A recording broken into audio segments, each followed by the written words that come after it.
जय जय गुरुदेव, जय जय गुरुदेव, जय जय गुरुदेव, जय जय गुरुदेव, जय जय गुरुदेव, जय जय गुरुदेव, जय जय गुरुदेव। श्रीमत करुणा सागर महाराज की, कैवल्य धाम की, श्री अविचल दास जी महाराज की, श्री मोहनदास जी महाराज की जय। सत केवल साहेब, सत केवल साहेब।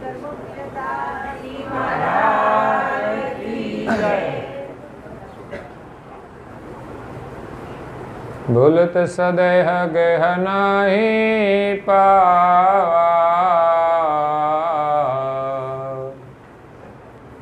जहि घर से प्रथम अंश आवा, सोही घर पावन चाहिए कहो आपो, निज सतगुरु संगे करहो मिलाप।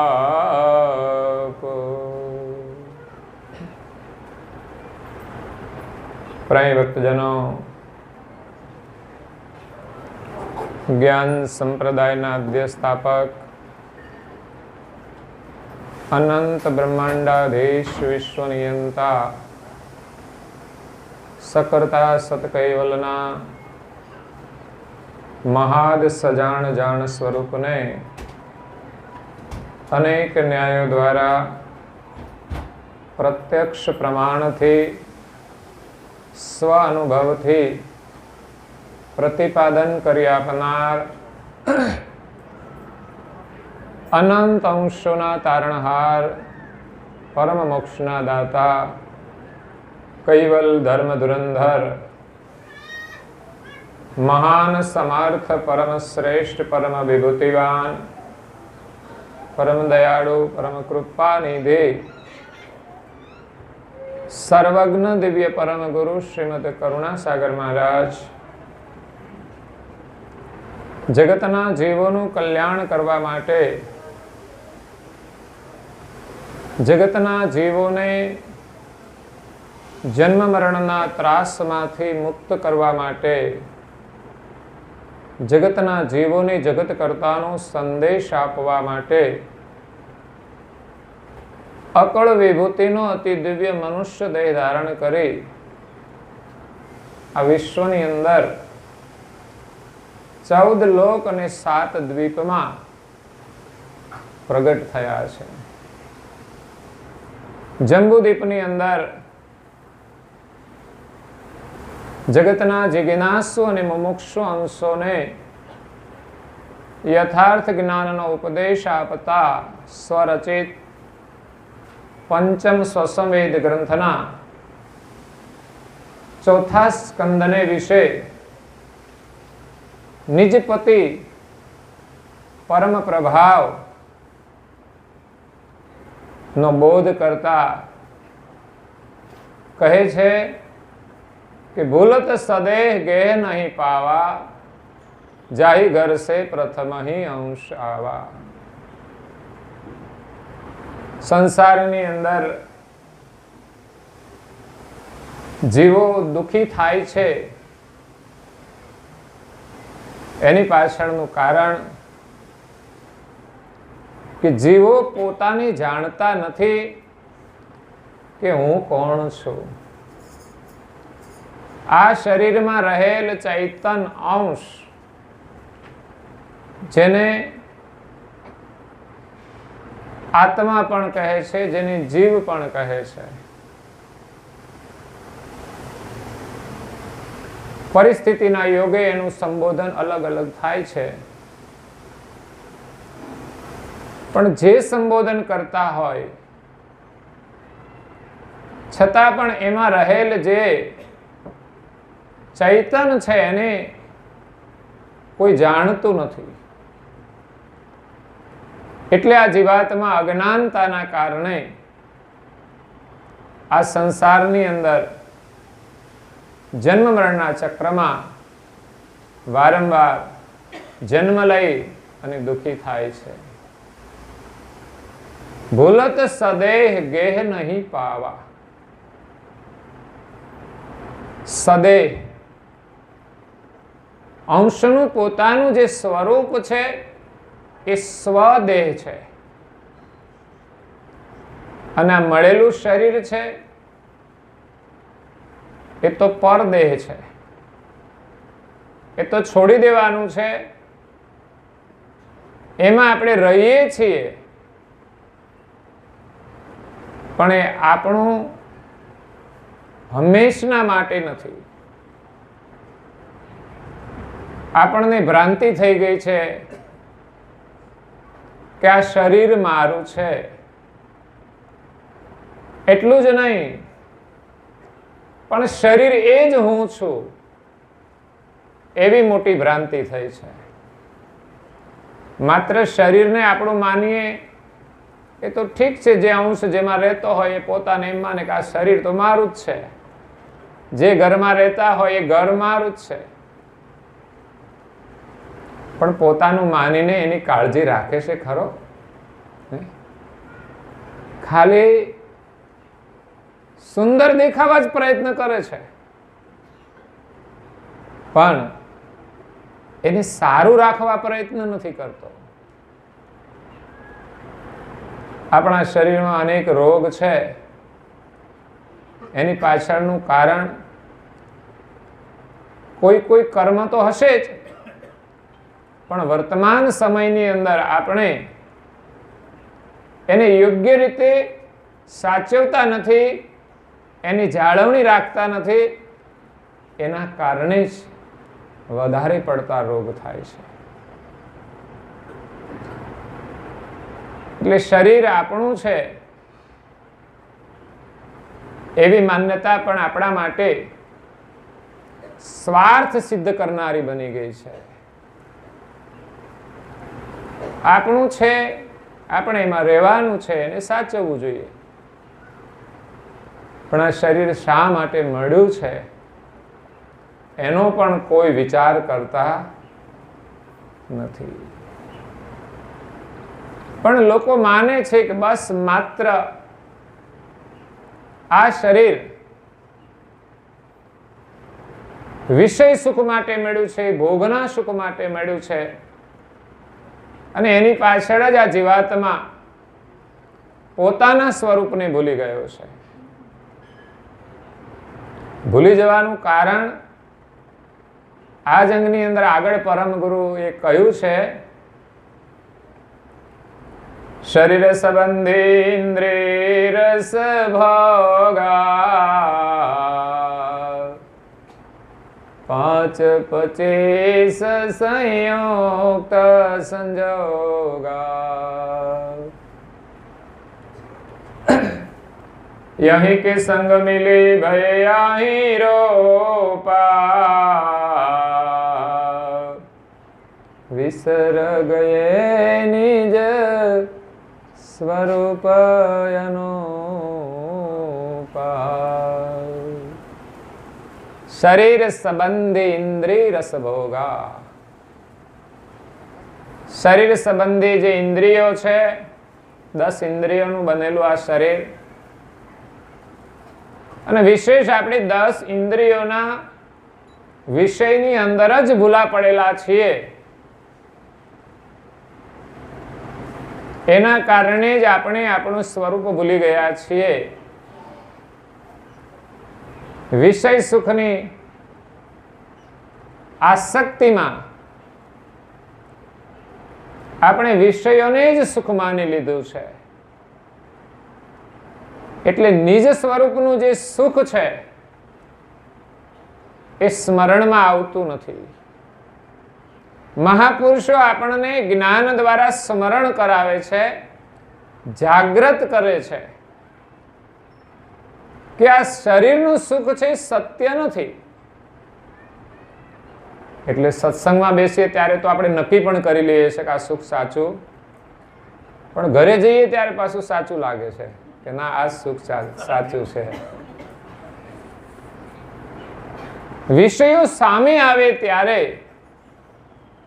આપણે વિવેક ચૂકી જઈએ છીએ અને પૂર્વના જે સંસ્કારો પડેલા છે એને લઈને આપણા અંતરમાં આસક્તિ આવી જાય છે. એટલે આપણે શરીર નથી, આ શરીરનું સુખ સાચું નથી, એનું વિસર્જન થઈ જાય છે. દ્રઢતાપૂર્વક આપણે એ વિષયોથી અલગ રહી શકતા નથી.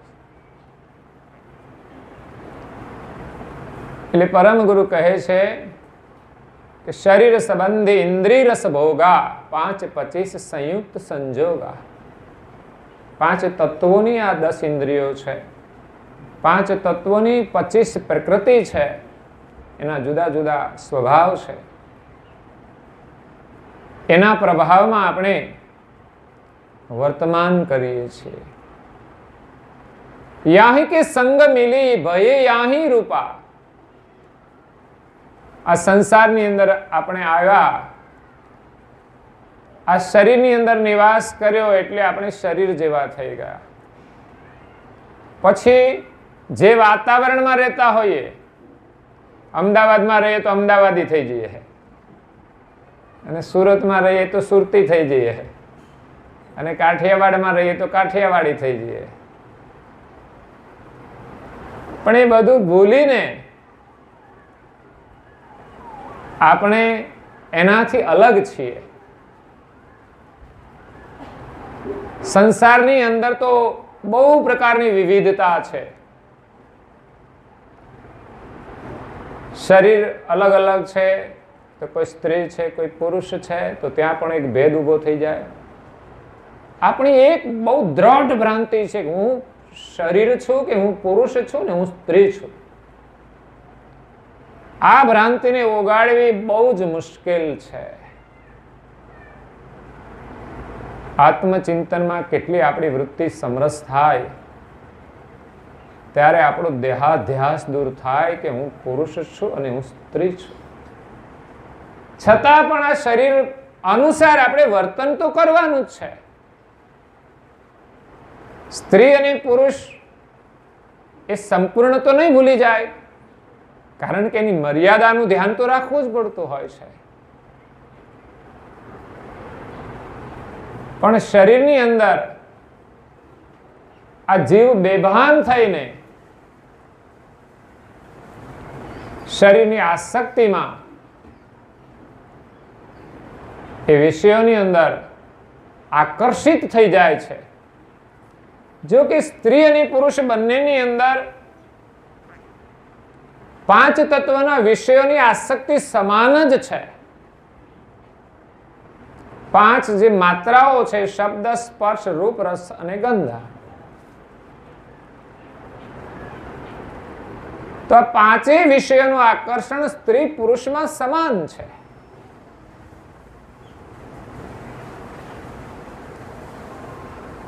શબ્દનું આકર્ષણ, બોલવાનું અને સાંભળવાનું, ખાસ કરીને સાંભળવાનું આકર્ષણ. આપણને કેવા શબ્દોમાં રુચિ છે એના સંસ્કાર અનુસાર હોય છે, એની સમજ અનુસાર હોય છે, એના સંગ અનુસાર હોય છે.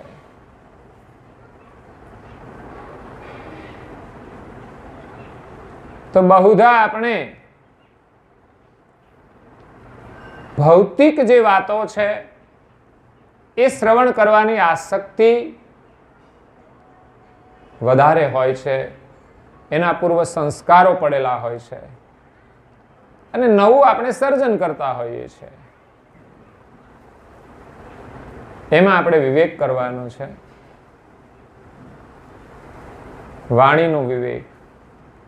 સ્પર્શ હોય તો સ્પર્શનું આકર્ષણ પણ આપણી વૃત્તિમાં જ્યાં જ્યાં આપણને આમ સારું લાગે એને સ્પર્શ કરવાની ચાહના થાય છે. માર્કેટમાં તમે જાઓ, કોઈ પણ વસ્તુ સારી જુઓ એટલે જોઈને જ આપણને સંતોષ ન થાય, પણ આપણે આમ ટચ કરીએ ને તો આપણને મહેસૂસ થાય કે કેવી સારી છે. એક જોવામાં સારી લાગતી હોય, એક એનો સ્પર્શ સારો લાગતો હોય. સ્પર્શનો વિકાર પણ આપણા મનને વિકારી બનાવી દે છે અને આપણા સ્વરૂપને ભૂલાવી દે છે. એટલી હદે કે આપણે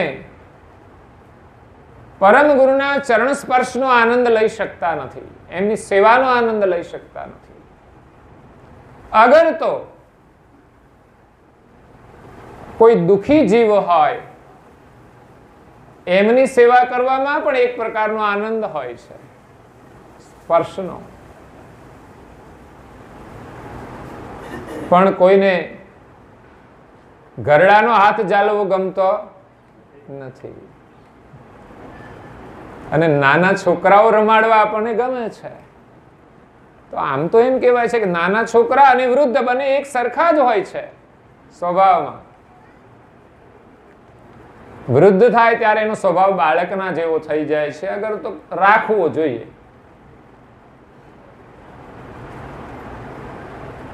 પછી યુવાનીમાં જે કંઈ આપણે જીવ્યા હોય એ પ્રમાણે વૃદ્ધાવસ્થામાં બધી પકડ હોય છે, એટલે મોટા ભાગે વડીલો દુઃખી થતા હોય છે.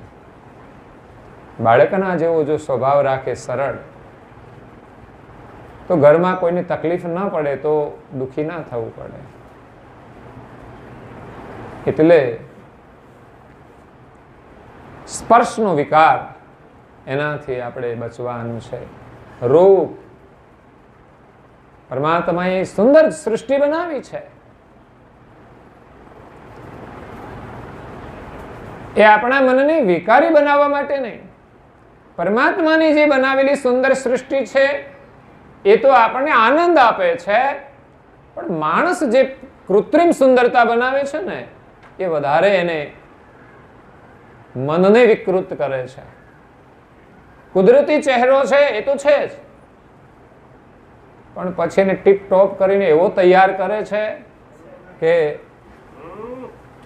એની સુંદરતામાં અનેક લોકો આકર્ષિત થઈ જાય છે. કુદરતી જે છે એમાં એટલી સુંદરતા નથી. તમે સાદગી પૂર્ણ જીવન જીવો અને સાદગીમાં રહો ને તો એટલું આકર્ષણ વિકારી નથી. સુંદરતાનું એક કુદરતી આકર્ષણ થાય. પણ માણસ જ્યારે કૃત્રિમ સુંદર દેખાય છે, એનું આકર્ષણ એને દુઃખી કરે છે. બાકી બેનો માથે ઓઢીને બેસે ને તો એના ચહેરાની રોનક બદલાઈ જાય છે, પણ લગભગ આપણને ગમતું જ નથી. હવે સમય એવો આવી ગયો છે, આપણે બેસીએ છીએ આવા સત્સંગમાં હોઈએ, કંઈક દેવ મંદિરમાં આરતીમાં બેઠા હોઈએ, તો આખું એનું સ્વરૂપ જુદું જ હોય છે. આપણે ત્યાં પહેરવેશનું પણ મહત્વ છે, સંસ્કૃતિનો પહેરવેશ, એનાથી પણ આખું એનું સ્વરૂપ અલગ દેખાતું હોય છે. જ્યારે આધુનિક પહેરવેશ જે છે સ્વીકાર્યો છે, પહેરે છે, પણ એનું આખું સૌંદર્ય બદલાઈ જાય છે.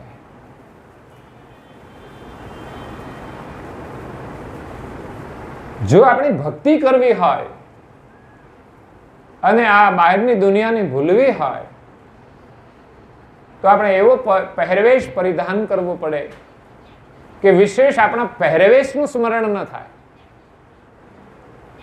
કે શરીરના પ્રદર્શનનો જે ભાવ છે એ ઓછો થાય, કે ભૂલી જવાય, તો જ આત્માનું ચિંતન થાય છે, સ્વરૂપનું ચિંતન થાય છે.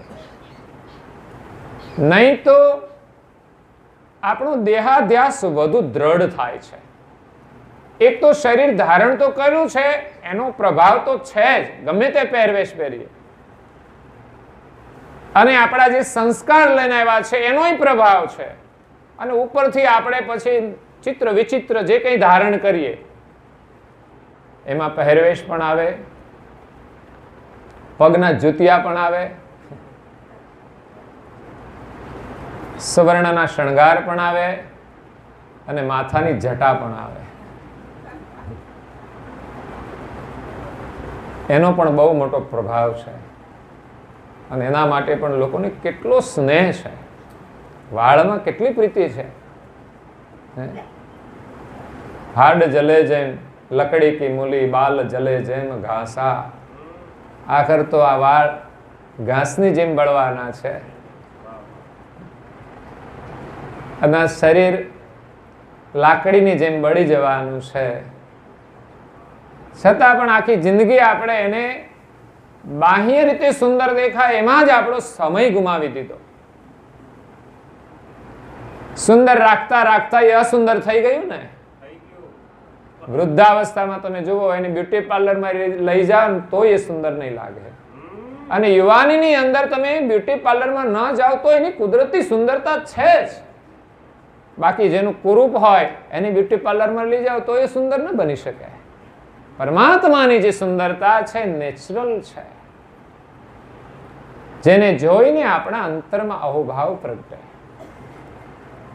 એટલે કૃત્રિમ સુંદરતાનો મોહ છોડીને આપણે નેચરલ સુંદરતાનું દર્શન કરી અને એક તો એ આપણે વિચારવું જોઈએ કે એમાં રહેનારો જે અંશ છે કેટલો સારા કર્મ કરવા વાળો હશે કે એને આવું સુંદર શરીર મળ્યું છે.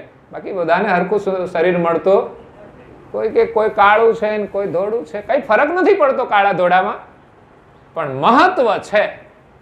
છોકરાને પરણાવવાનો હોય એટલે પેલું શું જોવાનું? એનો કલર જ જોવાનો. કોઈ સંસ્કાર નથી જોતું. જોતા હશે તો ત્રીજા નંબરે,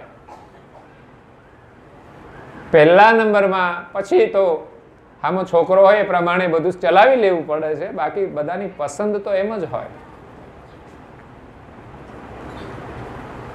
એક ભાઈએ કહ્યું મને કે છોકરી હોય તો આપણા છોકરા માટે ધ્યાનમાં રાખજો ને. એટલે અમને સોંપ્યું કામ, એમનું કામ અમને સોંપ્યું. એટલે થયું એવું કે પ્રસંગમાં આપણે ગયા હોઈએ એટલે લોકો પૂજન કરે, સત્સંગમાં બેઠા હોય, એના ફોટા હોય, આપણે ભક્તોને દર્શન માટે શેર કરતા હોઈએ. એટલે એમણે પૂછ્યું આ દીકરી કોણ છે? એમને પોતાનો ભાવ હોય એમના દીકરા માટે. મેં કીધું એ તો ભાઈ આ ગામની દીકરી છે, ભણેલી છે અને એ પરદેશ જવાની છે. કે કંઈ વાંધો નહીં, પણ એનું તો એન્ગેજમેન્ટ થઈ ગયું છે. એટલે એવી રીતે માર્કેટ કંઈ મળતું નથી આપણને. તમારો જે કંઈ હોય ક્રેડિટ, તમારી લાયકાત ના ધોરણે બધું થતું હોય છે.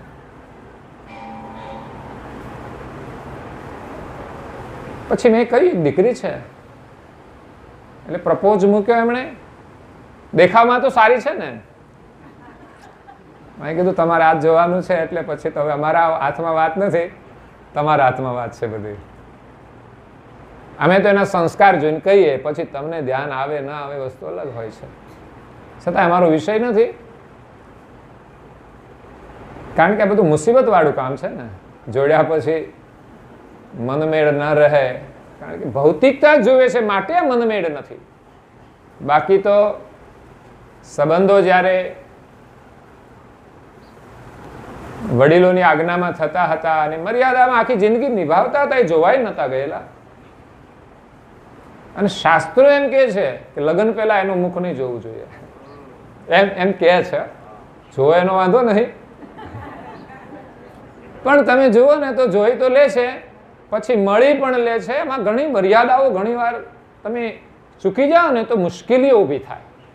હા, જોવાની છૂટ હોય પસંદગી માટે, સંબંધ રિલેશન નક્કી થઈ જાય, પણ પછી ફરવા જવાની છૂટ એ થોડી મર્યાદા બહારની વાત છે. અને એ પાછા મર્યાદામાં રહે તો વાંધો ના આવે. એની પણ એક મર્યાદા સમજવાની હોય. એમાં બધા સરખા ના પણ હોય કે જ્યાં સુધી મેરેજ ન થાય ત્યાં સુધી અમુક મર્યાદાઓ હોય છે, મળવાની છૂટ હોય છે. પછી ફરવામાં હોય, એકલા હોય, ગમે તે મર્યાદાઓ ચૂકી જાય અને પછી વાંકું પડી જાય લગ્ન પહેલા જ, તો એ મુશ્કેલીઓ ઊભી થઈ જાય, એ ભ્રષ્ટ થઈ જાય વ્યક્તિ. એટલે મર્યાદાઓ સાચવવી બહુ જરૂરી છે. અત્યારે જીવન વિષય પ્રધાન થઈ ગયું છે, એટલે વિષયને ધ્યાનમાં રાખીને જ વ્યવહાર કરવામાં આવે છે. એટલે માણસ વધારે દુઃખી છે. સંબંધોમાં પણ વિક્ષેપ ઊભા થાય છે. જે સંબંધ જોડાય, કોઈ પણ સંબંધ હોય, જન્મજાત હોય, સંપાદિત હોય, તો એને નિભાવવો જોઈએ સંભવતઃ, અને ન નિભાવાય તો વિવેકપૂર્ણ એને છોડવો જોઈએ. પછી એમાં કોઈ પૂર્વાગ્રહ નહીં. સંબંધો છૂટી શકે કોઈ કારણસર, ક્યાંય પણ ખોટું લાગે કોઈને પણ, એ સંબંધ છૂટતા હોય છે. પણ એમાં તો પછી કોર્ટની લડાઈ લડે, પછી જમીનનો હોય પ્રોબ્લેમ, કે ભાઈઓનો હોય, કે પતિ પત્નીના હોય, ગમે તે પ્રશ્નો ઊભા થાય, એને વિવેકપૂર્ણ સમાધાન કરી દે તો સારી વસ્તુ છે. પણ બાકી લડાઈ કરવાથી કોઈને લાભ થવાનો નથી. આખર પરિણામ શું આવવાનું? એટલે દુનિયામાં રૂપના આકર્ષણથી પ્રભાવિત થઈને જીવો દુઃખી થાય છે. શબ્દ સ્પર્શ રૂપ રસ, રસ જીવનો સ્વાદ છે. ખાઈએ છે શા માટે? શરીરના પોષણ માટે તો જરૂરી છે. સ્વાદિષ્ટ ભોજન કરવું પણ જરૂરી છે. ભગવાને સ્વાદ બનાવ્યા છે, અને સ્વાદિષ્ટ હોય તો જ આપણે જમી શકીએ. સ્વાદ વગરનું આપણે જમી ના શકીએ, અને પચે પણ નહીં. વિજ્ઞાનના નિયમ અનુસાર આપણને જે વસ્તુ ન ભાવતી હોય ને તમે આમ પરાણે પરાણે ખાવ ને, વસ્તુ અંદર પચે ની ઉલટી થઈ જાય, એ સ્વીકારતું નથી. એટલે સ્વાદિષ્ટ ભોજન પણ જમવું જોઈએ, પણ માત્ર સ્વાદ માટે નહીં જમવું જોઈએ. શરીરની જેટલું જરૂરિયાત હોય એટલું આપણે શરીર માટે ખાઈએ છીએ, પણ પછી વધારાનું ખાઈએ બધું સ્વાદ માટે ખાઈએ છીએ.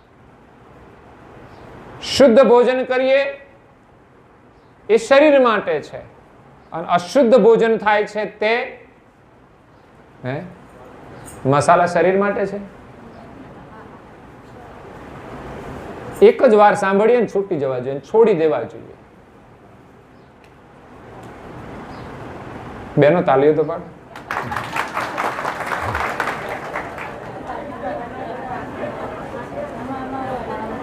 બહેનો આમ બહુ જ ફરિયાદ કરતા હોય છે, માટે કહું છું. અને આપણે માણસ ક્યારે કહેવાઈએ?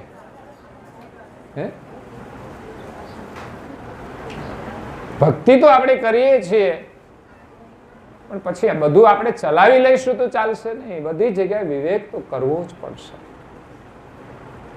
ઘરમાં તમે પતિ હશો તો એમ નહીં કે ભાઈ હું કહું એમ જ થવું જોઈએ. જો કે હવે એવું રહ્યું નથી બહુ, પણ બાકી અહંકાર હતો ખરો. આ તો હસવાની વાત કહું તો પેલા બધા મૂછો રાખતા હતા અને આમ આમ હુકમ કરતા હતા, હાલતું હતું બધું. બહેનો એની મૂછો જોઈને જ ડરી જાય.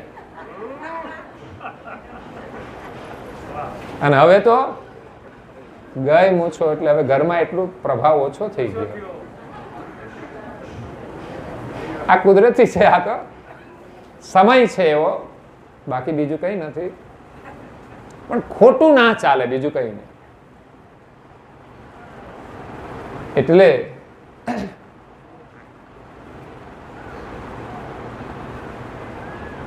સંસારના જે વિષયો છે, રસ, ઇન્દ્રિયોના સ્વાદ, એના માટે આપણે ખાવાનું નથી. આપણું જ્ઞાન સંપ્રદાય કહેવાય. એટલે આપણામાં જ્ઞાનની જાગૃતિ હોવી બહુ જરૂરી છે. આપણામાં વિવેક હોવો બહુ જરૂરી છે. હા, આપણે ધર્મની અંદર વિવેક કર્યો છે અને પરમ ગુરુનું શરણ સ્વીકાર્યું છે અને કર્તાનું ભજન કરીએ છીએ, તો એટલો જ વિવેક આપણે આચાર વિચારમાં પણ કરવો પડશે, વ્યવહારમાં પણ કરવો પડશે, વાણીમાં પણ કરવો પડશે. જ્યાં જઈએ ત્યાં આપણા આચરણથી આપણા ધર્મની ઓળખ થવી જોઈએ. આપણે ખાલી વાતો કરીએ અને પછી જો આચરણ યોગ્ય નહીં હોય તો એ વસ્તુ કોઈ સ્વીકારશે નહીં. એટલે આચરણ બહુ મહત્વનું છે. તો મારી તો વિનંતી છે કે આપણે એક પ્રયાસ પણ કરીએ કે આપણું જ્ઞાન સંપ્રદાય છે એમાં સ્વાદ માટે આપણે કશું લેવાનું નથી. સ્વાદિષ્ટ જમવાનું છે પણ માત્ર સ્વાદ માટે કોઈનો ઉપયોગ કરવાનો નથી. અને બિનજરૂરી વસ્તુ તો આપણે લેવી જ ના જોઈએ. તો જ્ઞાન સંપ્રદાયના પ્રત્યેક અનુયાયી નિર્વ્યસની હોય એનું એક આપણે ગૌરવ હોવું જોઈએ. એવી આપણા સંપ્રદાયની ઓળખ ઊભી થવી જોઈએ. આજે સ્વામિનારાયણ સંપ્રદાય છે, એ લોકો ભલે એની પાસે જ્ઞાન આધ્યાત્મિક રીતે આપણી બરાબર નહીં હોય, પણ આચરણની દ્રષ્ટિએ તો જે જ્ઞાન છે એ તો શાસ્ત્રોનું બધાનું સમાન છે. તો આચરણથી જેટલો અમલ કરવામાં આવે છે એટલી જ એમની ઉન્નતિ થાય છે. આપણે કહીએ આપણો વિકાસ બહુ ઓછો, એટલે જ્ઞાન તો શ્રેષ્ઠ છે જ, પણ કદાચ આપણે કોઈ બીજી રીતે એનો વિકાસ નહીં કરી શકતા હોય. આપણે સમજીએ છીએ એટલું બધા નથી સમજતા,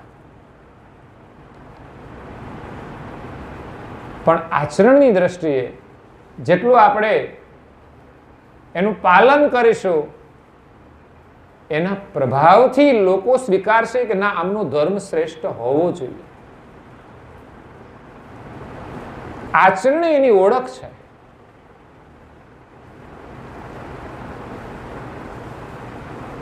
તો જ્ઞાન સંપ્રદાયના અનુયાયી હોય એમાં વિશેષ વિનમ્રતા હોય.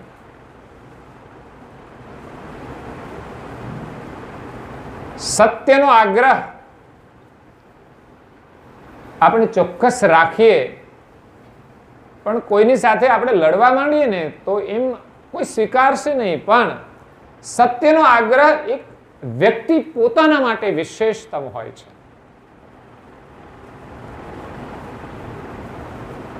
અને સત્યની જ્યારે વાત કરીએ ત્યારે દુનિયામાં બીજું બધું પણ છે, અનેક ઉપાસનાઓ છે, આજ સુધી ચાલી આવી છે. એ પણ એની હદ સુધી તો સત્ય છે. તો એનો આપણે આદર કરીએ અને વિવેકપૂર્વક સમજાવીએ કે આ ઉપાસના આપણને આ ફળ આપનારી છે, આપણને અહીં સુધી લઈ જનારી છે. અને પરમ ગુરુની જે ઉપાસના છે તે આપણને નીચ કરતા સુધી લઈ જાય છે. એનાથી આપણને મોક્ષ પદની પ્રાપ્તિ થાય છે. પછી આ જીવાત્માને ફરી જન્મ મરણના ચક્રમાં આવવું પડતું નથી. એ સિવાય અન્ય જે ઉપાસનાઓ છે બધી દેવોની ઉપાસના છે. એમની ઉપાસનાથી એમને એનું ધામ મળે છે. સામાન્ય ઉપાસનાથી તો અહીંયા જ એને સુકૃત પ્રમાણે ફળ મળે છે. પણ સંસારનો સુખનો ત્યાગ કરી અને એની જ્યારે પ્રીતિ એમાં થઈ જાય ત્યારે જ એનું ધામ મળે છે. એમાંય પણ એને વૈરાગ હોય છે. મૃત્યુલોકના સુખનો વૈરાગ થાય ત્યારે જ એને દેવલોકનું સુખ મળે છે. જ્યાં સુધી અહીંના સુખની અપેક્ષા હોય ને ભક્તિ કરે ત્યાં સુધી અહીંનું સુખ જ મળે.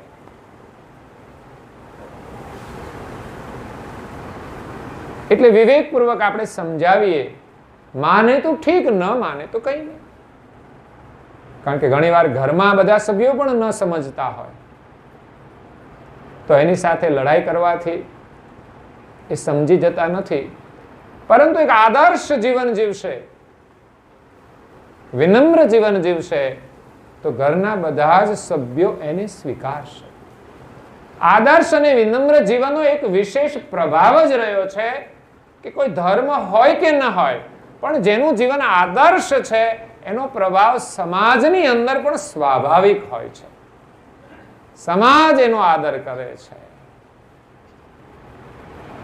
પરિવાર તો આદર કરે જ, પણ જ્યારે આપણો અહંકાર હોય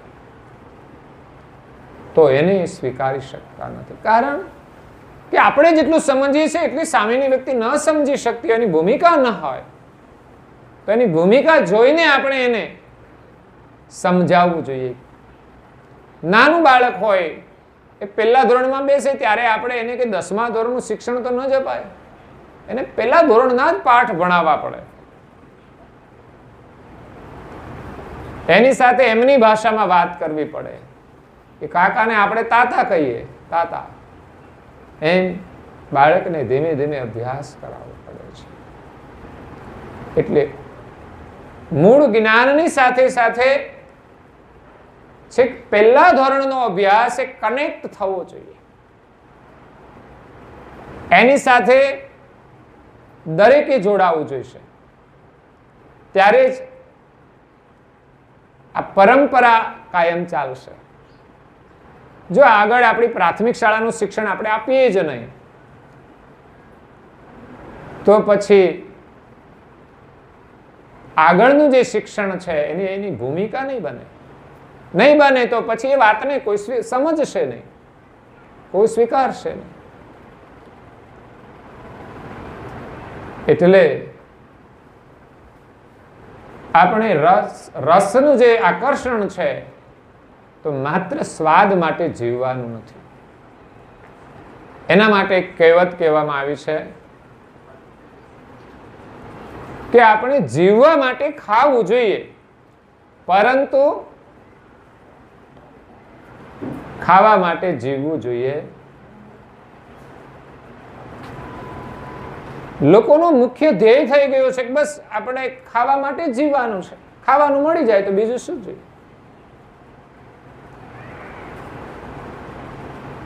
અને ભોજનના સુખને જ સુખ માન્યું છે.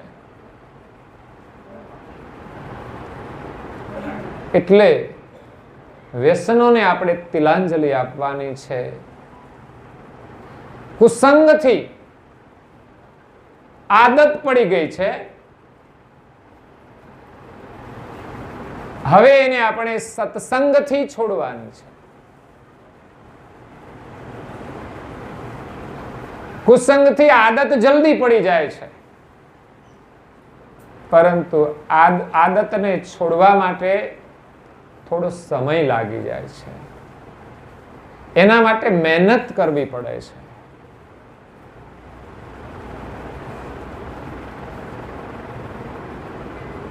એટલે કુસંગથી એવી તો કેટલી આદતો પડી ગઈ છે, અને અત્યારે વ્યસન વિકરાળ સ્વરૂપ લઈ રહ્યું છે. વ્યસનો બદલાઈ રહ્યા છે. સ્વરૂપને આ ભૂલવાના કારણો છે.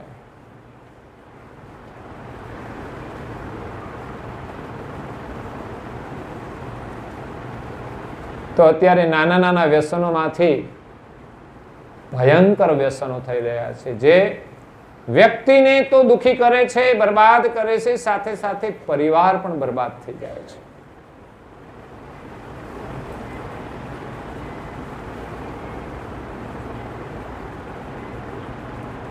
એટલે સમજીને છોડવાનું છે. પછી તો જેનું જેનું વ્યસન થઈ ગયું હોય, સ્વાદ માટે જો આપણે ખાતા હોઈએ તો એક વ્યસન કહેવાય. કોઈ પણ વસ્તુ આપણે ખાવાની છે એનું વ્યસન ના જોઈએ કે મારે આ જ જોઈએ ખાવાનું. જો કે શ્રીમતી બહેનો, માતાઓ, દીકરીઓ ઘરના લોકોને ધ્યાનમાં રાખીને જ ભોજન બનાવે છે. છતાંય બધાને રુચિ જુદી જુદી હોય એટલે ક્યારેક તો બધાની ભાવના સચવાય નહીં, પણ છતાંય બે વસ્તુ બનાવીને પણ એ મહેનત કરતી હોય છે. પ્રેમ કેટલો બધો છે બહેનોમાં, ભાઈઓ પ્રત્યે. આને પ્રેમ કહેવાય. પ્રેમની પરિભાષા સમજવી પડશે, પ્રેમનું મૂલ્ય કરવું પડશે.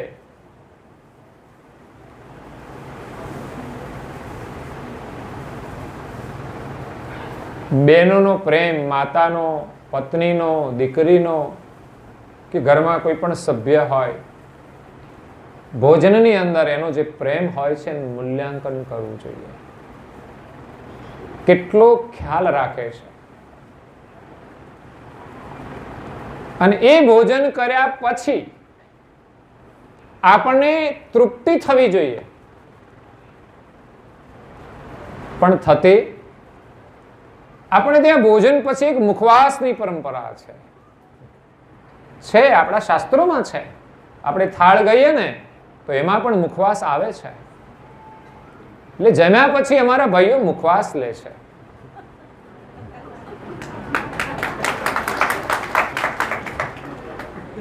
લગભગ બધા મુખવાસ લેતા જશે. અને અમારી બહેનોનો પ્રેમ જુઓ તમે, કે મુખવાસ બનાવે છે. ઘરમાં બહેનો મુખવાસ બનાવે છે.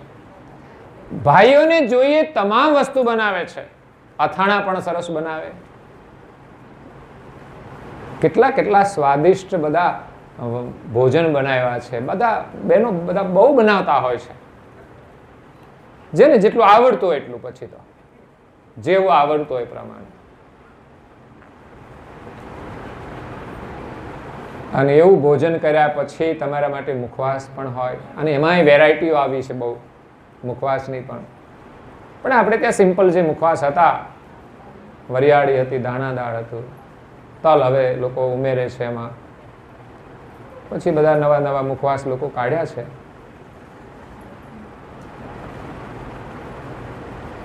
એની અંદર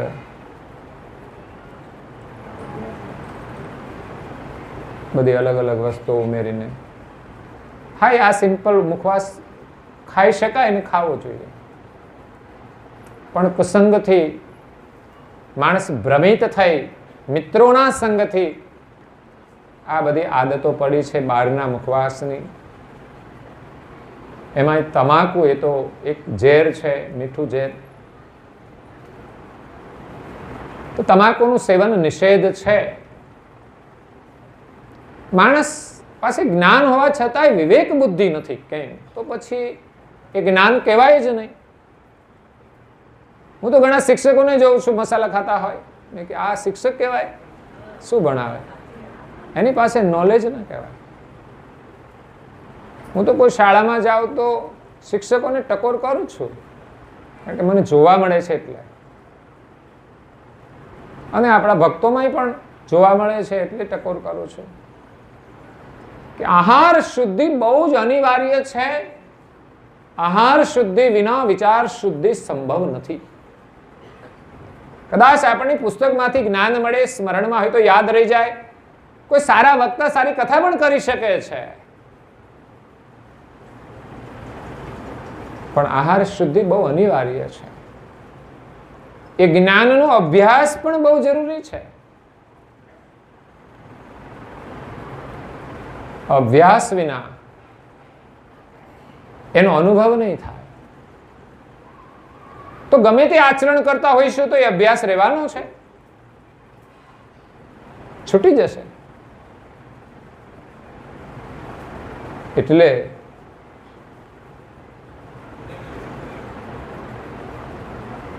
જે વ્યસનો છે એની આદત આપણે છોડવાની છે, બદલવાની છે. તો બહેનોનું ભોજન લીધા પછી તમે એના પ્રેમનું જો મૂલ્યાંકન કરશો તો વ્યસન છૂટી જ જશે. બીજી રીતે પણ તમે એના પ્રેમનું મૂલ્યાંકન કરો કે તમારો એક જીવન સાથી છે, એનો પણ એક પ્રેમ હોવો જોઈએ. કોઈ પણ કુટેવ છોડવા માટે આ પ્રેમ આપણને છોડાવી શકે છે. હું તો પેલા પરિવારના પ્રેમની વાત કરું છું ને એનાથી ઉપર જવું હોય ને તો પછી પરમ ગુરુના પ્રેમમાં જવું પડે, કોઈ સંતોના પ્રેમમાં. પણ પરિવારનો પ્રેમ પણ તમને ખોટા માર્ગેથી છોડાવી શકે છે. એક પત્ની પ્રત્યેનો, પતિનો વાસ્તવિક પ્રેમ એને વ્યસનમાંથી છોડાવી શકે છે.